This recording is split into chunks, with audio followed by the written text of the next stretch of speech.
राम। जैसा कि पिछली वीडियो में मैंने आपको बताया था कि हम नेक्स्ट वीडियो से एक एक टेंस लेंगे और उसका अध्ययन करेंगे। तो देखिए, आज हम लोग पहला टेंस लेते हैं प्रेजेंट इंडेफिनिट टेंस, जिसको हमें पढ़ना है। प्रेजेंट इंडेफिनिट टेंस ये पहला टेंस है, प्रेजेंट इंडेफिनिट टेंस। क्योंकि हमें हिंदी से इंग्लिश ट्रांसलेशन करना है, तो सबसे पहले पहचान जानना जरूरी। आइडेंटिटी पहचान। देखिए, इस काल के हिंदी वाक्यों के अंत में ता है, ती है, ते है, ता हूं, ती हूं आदि शब्द आते हैं। अगर वाक्य के अंत में ये शब्द आए हुए हैं तो ये पहचान हो गई कि वाक्य प्रेजेंट इंडेफिनिट टेंस का है। अब उसको बनाएंगे कैसे? पिछले वीडियो में मैंने बताया था कि हर एक टेंस में हमें 4 प्रकार के सेंटेंस पढ़ने हैं। तो सबसे पहले क्या पढ़ना है? प्रेजेंट इंडेफिनिट टेंस पहचान हो गई। पहला जो सेंटेंस पढ़ना है, हमें अफर्मेटिव सेंटेंस पढ़ना है। अफर्मेटिव सेंटेंस का वाक्य जो प्रेजेंट इंडेफिनिट टेंस का, उसका अनुवाद कैसे करेंगे? एक वचनकर्ता के साथ क्रिया की पहली अवस्था में एस या ईएस लगाएंगे। एस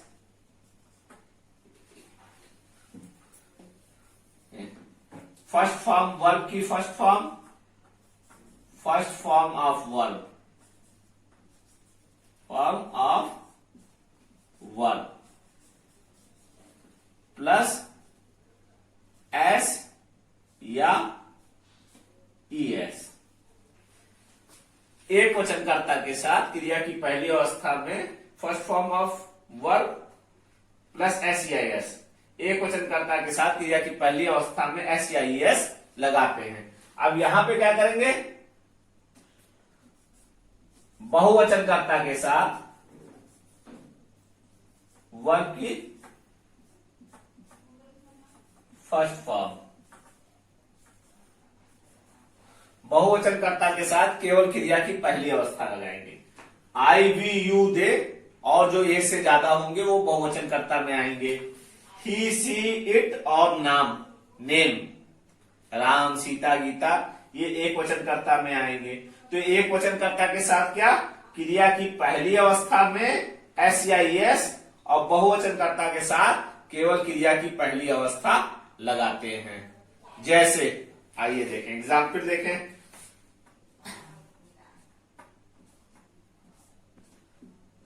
जैसे राम जाता है,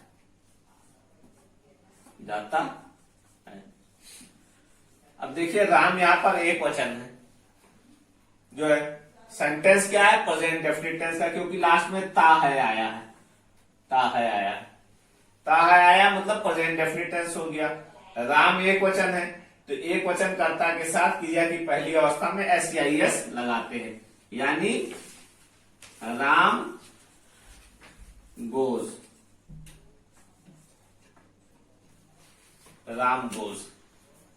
ठीक। दूसरा देखिए,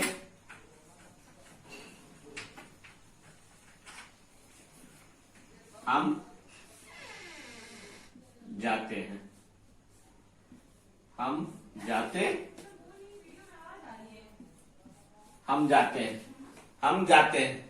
हम क्या है? बहुवचन, वी। तो इसका हो जाएगा वी गो, यानी इसके साथ में क्रिया की केवल पहली अवस्था लगाएंगे, वी गो। इसमें प्रेजेंट इंडेफिनिट टेंस के अफर्मेटिव सेंटेंस में कुछ वाक्य इंफेटिव वाक्य भी वो आते हैं, जो जोर दे करके बोले जाते हैं या गुस्से में बोले जाते हैं।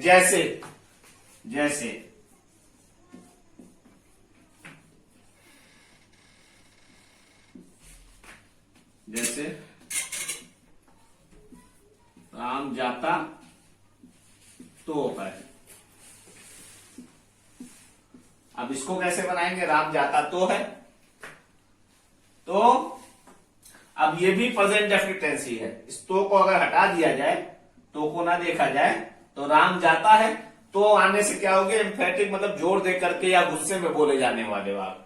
इसको कैसे बनाएंगे? राम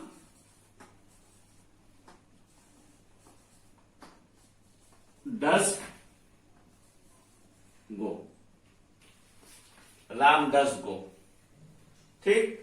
अगर इसमें से आ जाए बहुवचन का, हम जाते तो हैं, हम जाते तो हैं, तो ये कैसे बनेगा? We do go. ठीक। अब आगे आपको बताएंगे इसमें डू डस आता है। We do go, Ram does go. Clear? ये है आपका अफर्मेटिव सेंटेंस। अब इसके बाद हम लोग देखेंगे निगेटिव सेंटेंस। रेडी? ठीक, बोले आगे। ये देखिए, हम जाते तो हैं, वी डू गो। हम जाते तो हैं, वी डू गो। राम जाता तो है, राम डस गो। जो है ये एम्फैटिक सेंटेंस है, जोर दे करके बोले जाने वाले या गुस्से में बोले जाने वाले वाक्य। इनका अनुवाद इस प्रकार से करेंगे प्रेजेंट इंडेफिनिट टेंस के अफर्मेटिव में। अब आइए हम लोग देखते हैं निगेटिव सेंटेंस। निगेटिव सेंटेंस में क्या करते हैं? एक वचनकर्ता के साथ डस और बहुवचनकर्ता के साथ डू लगाते हैं। एक वचनकर्ता के साथ डस और बहुवचनकर्ता के साथ डू लगाते हैं और वर्ब की फर्स्ट फॉर्म आती है। वर्ब की फर्स्ट फॉर्म, वर्ब की फर्स्ट फॉर्म आती है। अब देखिए इसको देखिए, एग्जाम्पल देखें।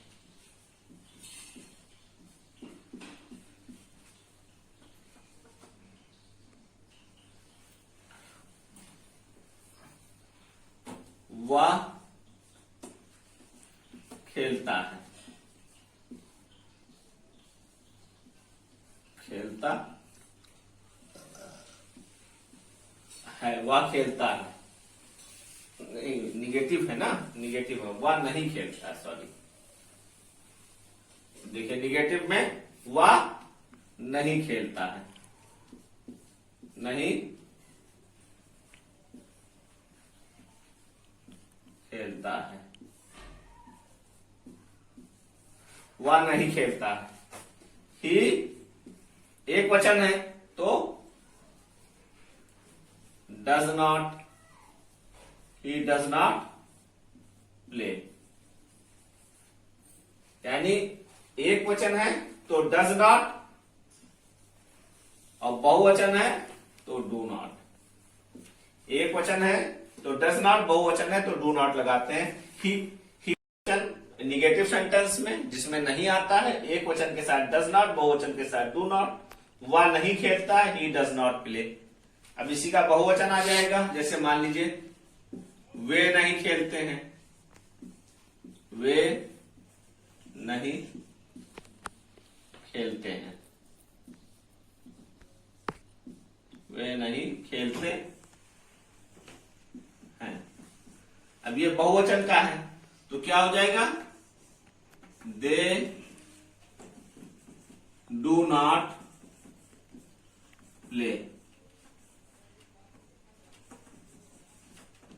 They do not play.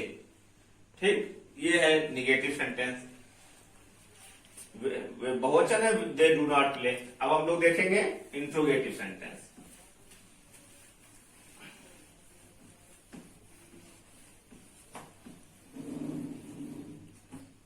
तीसरा वाक्य है इंट्रोगेटिव सेंटेंस।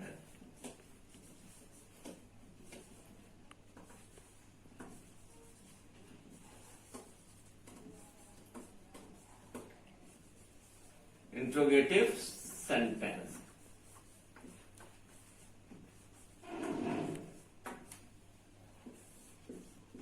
इंट्रोगेटिव सेंटेंस प्रश्नवाचक वाक्य। अब इसमें दो प्रकार के वाक्य आते हैं, जो है एक हेल्पिंग वर्ब से बनता है और एक WH टाइप वाला जो है। तो इंट्रोगेटिव सेंटेंस यानी प्रश्नवाचक वाक्य। यदि वाक्य क्या से शुरू होता है तो क्या की अंग्रेजी ना लिख करके कर्ता के अनुसार डू या डस से अनुवाद करते हैं। अगर एक वचन करता है तो डस से अनुवाद करेंगे और बहुवचन करता है तो डू से अनुवाद करेंगे। यदि वाक्य क्या से शुरू होगा तो क्या कि अंग्रेजी ना लिख करके डू या डस से शुरुआत करते हैं। एक वचन है तो डस से, बहुवचन है तो डू से। और यदि वाक्य के बीच में कोई प्रश्नसूचक शब्द आता है, जैसे क्या, क्यों, कहां, कब, ये सब प्रश्नसूचक शब्द आता है, तो उसकी अंग्रेजी डू और डस से पहले लिख देते हैं। तो उसकी अंग्रेजी डू और डस से पहले लिख देते हैं। जैसे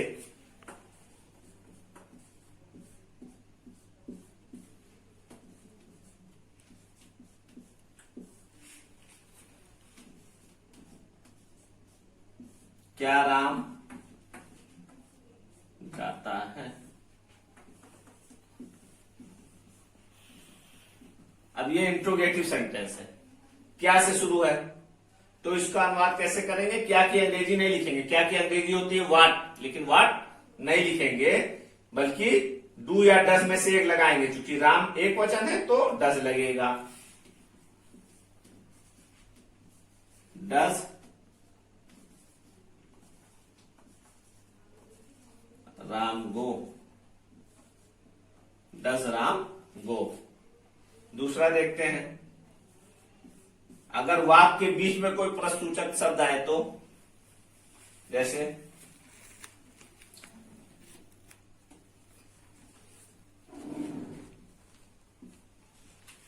वे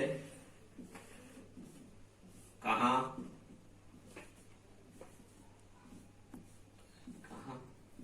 रहते हैं, वे कहां रहते हैं। अब यहां देखिए प्रश्नसूचक शब्द बीच में आया, वे कहां रहते हैं, तो इसकी अंग्रेजी वेयर, वेयर। अब वे क्या है, बहुवचन, तो where do they live, where do they live. तो यदि वाक्य के बीच में कोई प्रश्नसूचक शब्द आएगा तो उसकी अंग्रेजी डू डस से पहले आ जाएगी। क्लियर। अगला है interrogative negative sentence.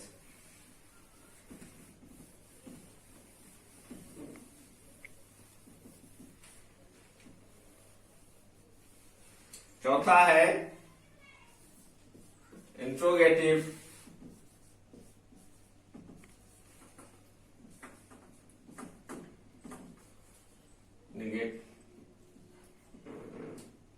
Negative sentence. Interrogative negative sentence, प्रश्नवाचक नकारात्मक वाक्य, यानी वाक्य प्रश्नवाचक भी हो और निगेटिव भी हो, तो उसमें क्या करेंगे, कर्ता के बाद नॉट लगा देंगे और शेष नियम इंट्रोगेटिव सेंटेंस वाले ही रहेंगे। कर्ता के बाद नॉट लगा देंगे, शेष नियम इंट्रोगेटिव सेंटेंस वाले ही रहेंगे। जैसे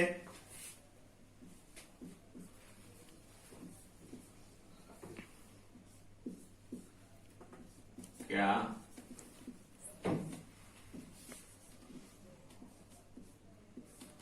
राम नहीं जाता है,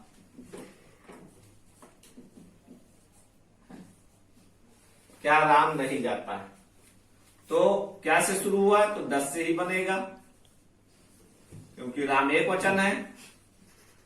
डस राम। अब देखिए ये इंट्रोगेटिव निगेटिव है, प्रश्नवाचक भी है और नकारात्मक भी है। कर्ता के बाद नॉट लगा देते, कर्ता क्या है, Ram, subject. Does Ram not go, does Ram not go. ठीक। दूसरा देखिए,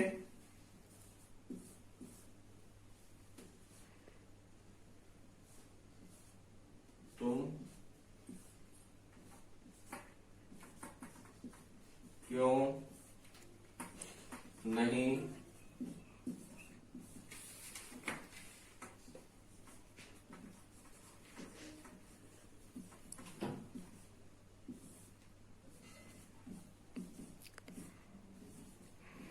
तुम क्यों नहीं टहलते हो।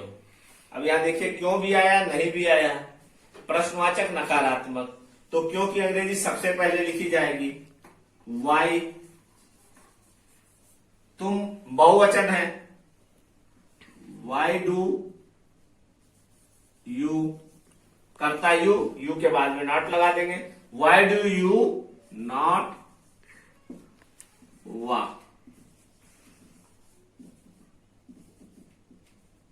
Why do you not walk. ठीक, तो संक्षेप में फिर से आप क्लियर कर समझ लें, ये हो गया इंट्रोगेटिव निगेटिव सेंटेंस। हमने बताया था कि 12 टेंस है, सब टेंस में 4 प्रकार के सेंटेंस पढ़ने, केवल अफर्मेटिव में देखना है कि एक वचनकर्ता के साथ क्रिया की पहली अवस्था में SEIS लगता है, बहुवचनकर्ता के साथ केवल क्रिया की पहली अवस्था आती है। उसके बाद निगेटिव, इंट्रोगेटिव, इंट्रोगेटिव, निगेटिव, इन तीनों जगह केवल वर्ब की फर्स्ट फॉर्म लगाते हैं, चाहे डू लगे चाहे डस लगे। निगेटिव है एक वचनकर्ता डस और क्रिया की पहली अवस्था, बहुवचनकर्ता डू और में एक वचनकर्ता के साथ में डस और डज नॉट क्रिया की पहली अवस्था, बहुवचनकर्ता के साथ डू नॉट और क्रिया की पहली अवस्था। इंट्रोगेटिव में भी वही डू और डस का प्रयोग होगा, क्रिया की पहली अवस्था ही आएगी, एक वचन के साथ डस, बहुवचन के साथ डू। इंट्रोगेटिव निगेटिव में एक वचन के साथ डज नॉट, बहुवचन के साथ डू नॉट, क्रिया की पहली अवस्था ही आएगी। ठीक है, तो मेरे ख्याल से आपको सारा ये कॉन्सेप्ट क्लियर हो गया होगा। नेक्स्ट वीडियो में हम प्रेजेंट कंटीन्यूअस टेंस पे चर्चा करेंगे। धन्यवाद।